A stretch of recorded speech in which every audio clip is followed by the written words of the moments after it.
I'm going to welcome the next panel session. So we have Jesse Miner, who's going to host. We have Sriram, Rich, and Anthony. And this is going to be a special session. I think Jesse's got some great surprises lined up for this. So over to you, Jesse. Hello, welcome everyone. I am Jesse Miner. I am your host. I am self-described a meme enthusiast and a recovering identity chaos addict. So today, we are here to talk about risk-based approach for non-human identities. And just a show of hands, as Michael was presenting that demo, how many of you just held your breath for a second and said, please, please, please, don't be my company? Because I know that's absolutely what I was thinking. I was like, oh my, please, don't be in the demo. That's not a good sign. But let's stop pretending that we understand how this risk actually works and turn over to our panelists. We have three amazing panelists today that are ready to walk us through identity secrets and tell us all of their different strategies. So let's start out with Anthony. Who are you? And let's get a hot take about non-human identity. Sure. Hello. My name is Anthony Viggiano, formerly Identity Governance Director over at Cigna for several years. And my hot take is the user experience. I don't think that has to be mutually exclusive from security. If we could reduce the friction and make it easier for our users to follow the policies when it comes to creating and managing our non-human identities, maybe we'd all be a little bit better at doing that. All right. Hi there. My name is Rich Dandliker, and I'm the Chief Strategy Officer at Veza. My hot take is really kind of, I don't know if annoyed is the right word, but I've seen some companies out there that think that non-human identities stand for no humans involved. And they're just looking for that button that says automatically rotate my keys, and they figure they're going to be good to go. But they don't really realize that there's a lot of hard work, there's a lot of a slog to really get from where most companies are to the dream of automation. That's a great one. Hey everyone, my name is Sriram Santhanam. I'm a Senior Director of Information Security at Gap Inc.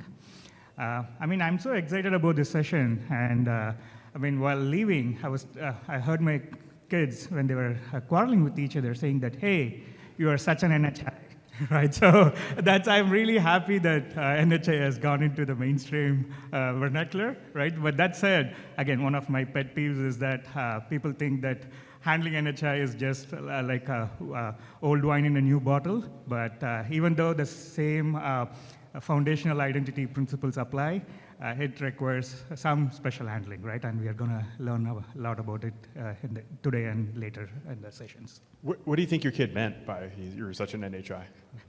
I'll leave it up to your interpretation. That's for later. But it was fun.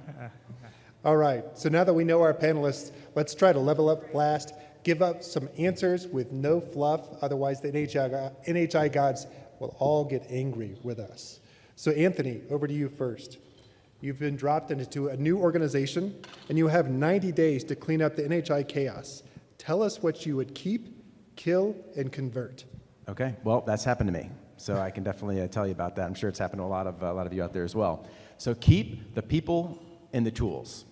You probably got the people that know what's going on, or at least can get a start on things, and you don't need to spend $1 million to get a tool, at least in the first 90 days. I'm sure a lot of vendors would love to sell us $1 million tools. But in the first 90 days, yeah, use your spreadsheets, use the scanning tools that you have. You've got the ability to start looking at things.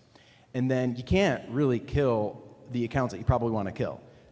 Somebody was talking about the kill and scream approach, and some companies maybe want to do that. I know I've never been able to take that approach, even though I would like to. So don't start doing that yet, but what can you do is you can start now taking a risk-based approach, which is, one, figuring out what's out there. Do the assessment. Run the scans, go into Active Directory, all the places where you want to look, and find out what's out there. And then you're like, oh, I have 80,000 accounts. That's a lot. Well, then look at the risk. Curb roasting is a big one. So maybe you look at, well, which ones of these are subject to curb roasting? And maybe it's a tiny fraction of those 80,000, then go after those next. And look at, okay, well, where are my business critical apps and what accounts have the entitlements or groups to those, and then go after those next. So it's really taking that overall risk-based approach. Now, with that risk-based approach, what do you find in those first 90 days is most likely to get you fired if you ignore it? If you ignore it, I'd say if you break the business to the point where they can't make money. So that's not necessarily ignoring things, but that's breaking things to the point where people aren't going to be happy, and they'd be like, okay, let's not even worry about this risk anymore because we can't even run the business. That availability is critical. Excellent. Next up, Sriram. What's the hardest but most rewarding NHI improvement that orgs should be tackling? That's an excellent question. So, in my opinion, right, so one of the hardest and the most transformative activity that you can do is to work on assigning ownerships to NHIs, right? So again, if you can start with your provisioning, right? So it can be as simple as an update to a form, but it's a cultural shift in my opinion, right? Because once you have that nailed down, even though however hard it is, right? So it can actually pave the way for everything else to follow, right? So you can secure what you can't assign, right? So that's just something that I would like to take on. And why do you think that most teams avoid trying to take that step? So again, it goes without saying, right? So because in many cases, it's not just a technical tool or an implementation, right? It's a cultural or a process shift, right? So you have to redesign everything from how these NHIs are created, right? So starting from the provisioning process to how they are handled to, again, align it with the entire identity life cycle of humans as well, right? So as well as ephemeral systems and whatnot. So it's hard. It's just because of the nature of how entangled this is with everything else that's happening in the company, right? So, yeah. That's excellent answer. So Rich, we're going to go over to you. When it comes to non-human identity access reviews, should we copy and paste from human-based access reviews or throw that process out and start over from scratch? Well, I'm going to give you a thoroughly unsatisfying answer and say it depends, right? So obviously there's some stuff you can take in.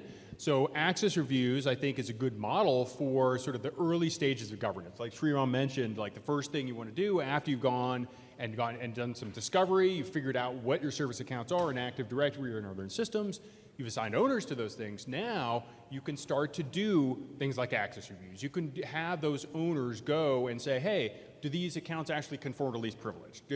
Are these over permissioned? Do we have full admin? Do we need full admin for these accounts?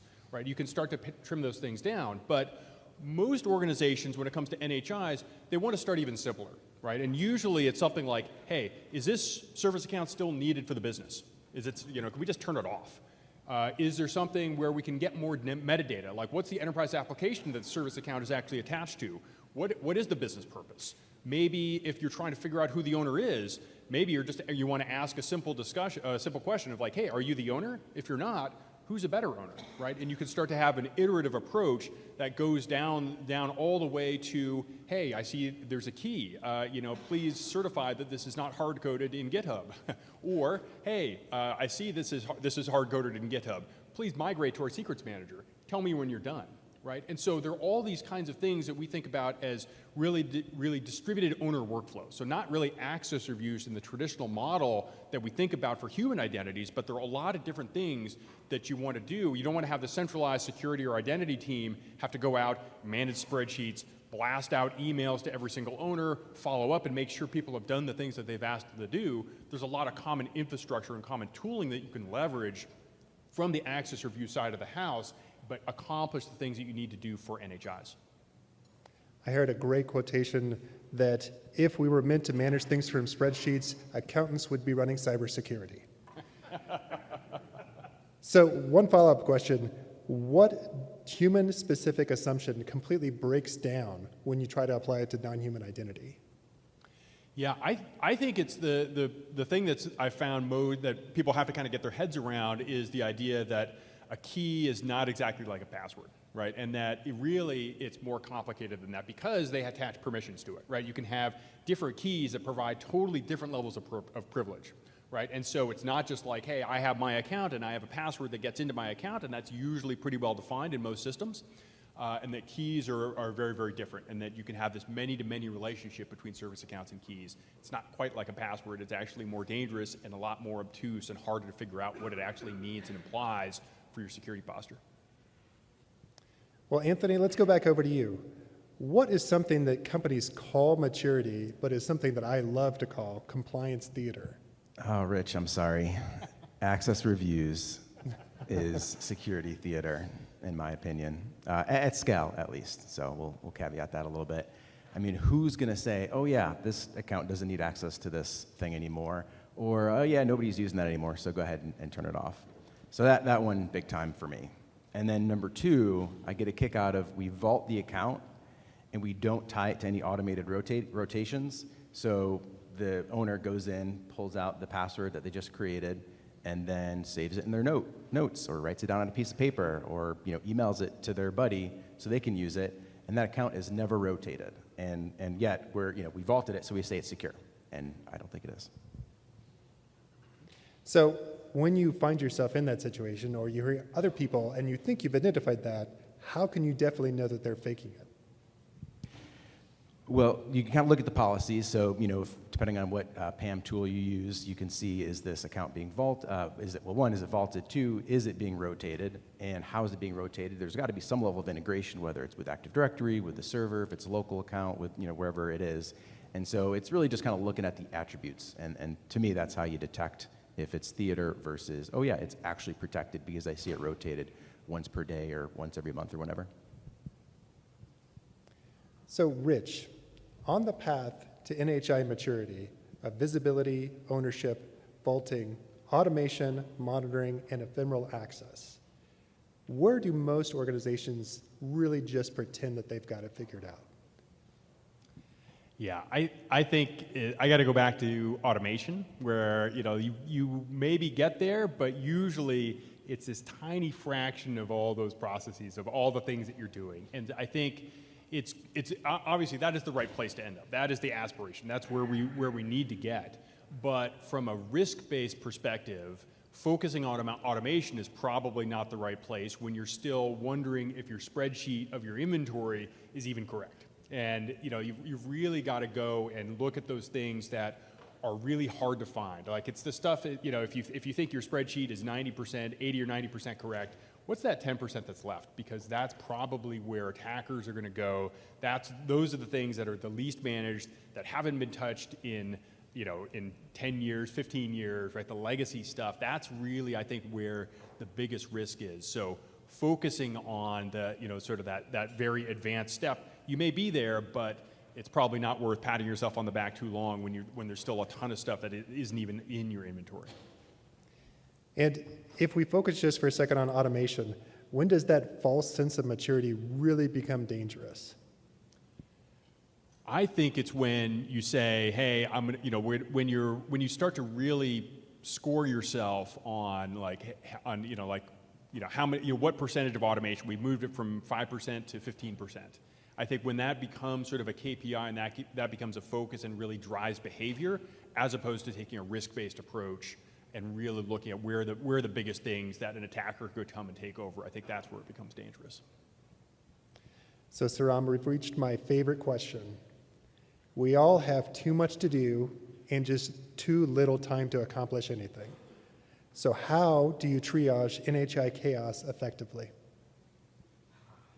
So this is actually a very tough question, right? So, and my answer is actually pretty generic, right? It all boils down to prioritization, right? So when your team is stretched thin, you have to prioritize, right? So, and prioritizing taking a risk-based approach, right? So we just saw how public repos can pose a big risk, right? So start there.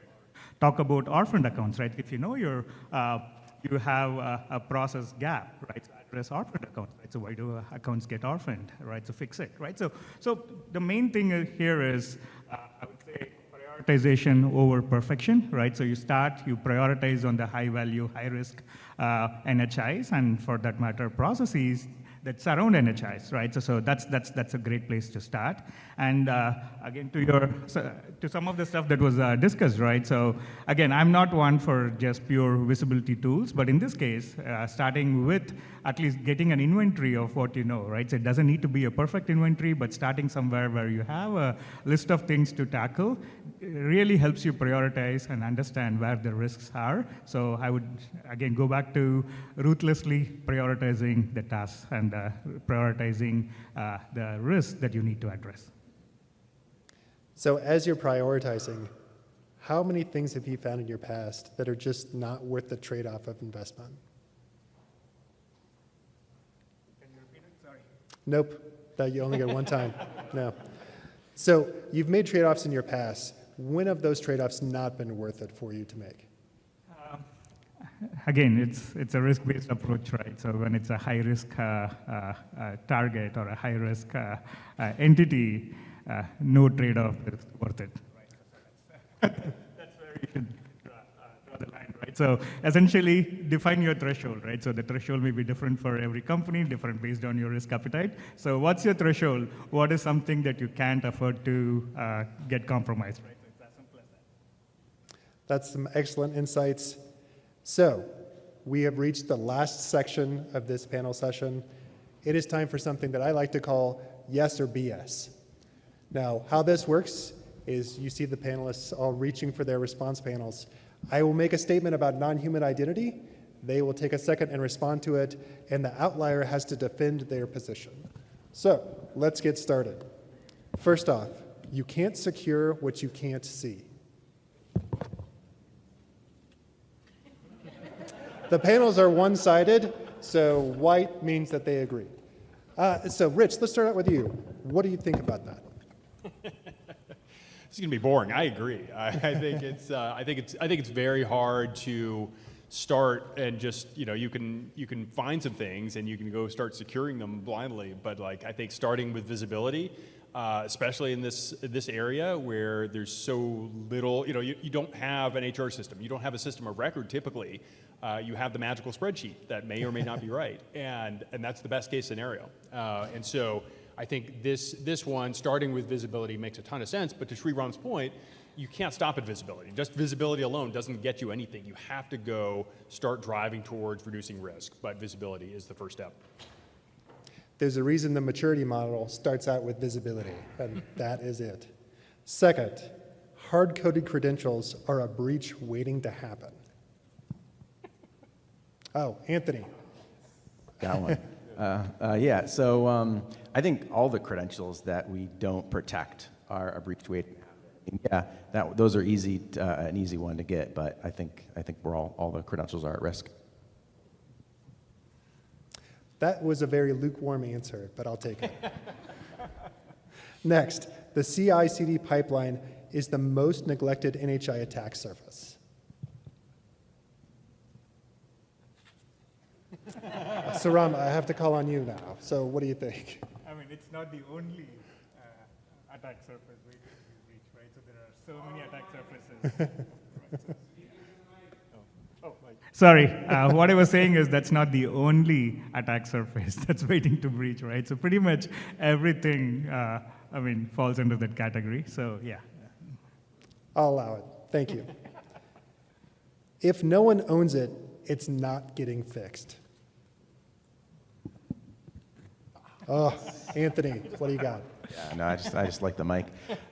So I think we can take global controls and we can apply them globally. And so I think, if we are able to protect the perimeter or protect identities kind of as a holistic approach, yes, we want to go after them individually and know who owns them and follow the life cycle and do all those things. But I still think there's opportunities to kind of take a holistic approach because we know we're not going to figure out 100% of all the accounts.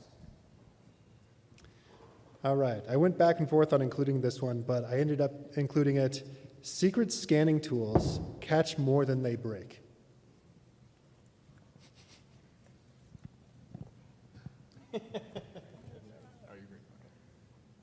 All right. No controversy there. Rich, you got this one then. I mean, I think it's It's a critical piece. I think as long as I think secret scanning is I'm honestly still amazed that secret scanning is still a thing. that's a stunning part, but it is a necessary part of it. And I think the trick comes into now when what are you going to do with that? How are you going to rotate that thing? How are you going to actually take that and secure it? That's probably the piece of the process that I see, and I see a lot more concern about breakage, and it's not so much the scanning itself. Again, visibility is the starting point, but then there's a lot of hard work downstream. All right, this one is one that I agree with, but API keys are the new passwords, and we're treating them just as badly. Oh, Rich, what do you got? I think it's worse. A couple of the reasons. I think the one is that that they are in code, right? It's something accessible to attackers. Whereas passwords, the traditional risk was Jerry down the hall had Post-it notes on his monitor with all his passwords written up there. But at least you had to go down the hall and you had to get to his monitor. Whereas attackers can get to the source code and it's digitally available for anyone anywhere in the world. So I think that makes it more dangerous, and some of the other things we talked about, just that you don't always know what those keys have access to, right? They can potentially have tremendous amount of privilege and provide and just represent a huge amount of blast radius, and it's not always necessarily clear from if it's Jerry's password, it's just kind of restricted to what Jerry has access to, but a key can be much worse, generally speaking. All right, second to last one. Zero trust is meaningless if it skips non-human identity. All right, Sriram, what do you have?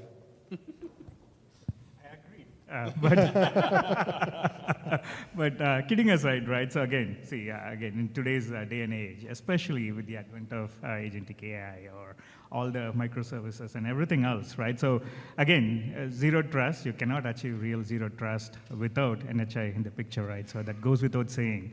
I don't know if that's acceptable or if you want me to dive deeper. I accept. I appreciate the answer. So here's one that I absolutely agree with, but let's see what our panel thinks. Most companies are lying to themselves about their NHI maturity.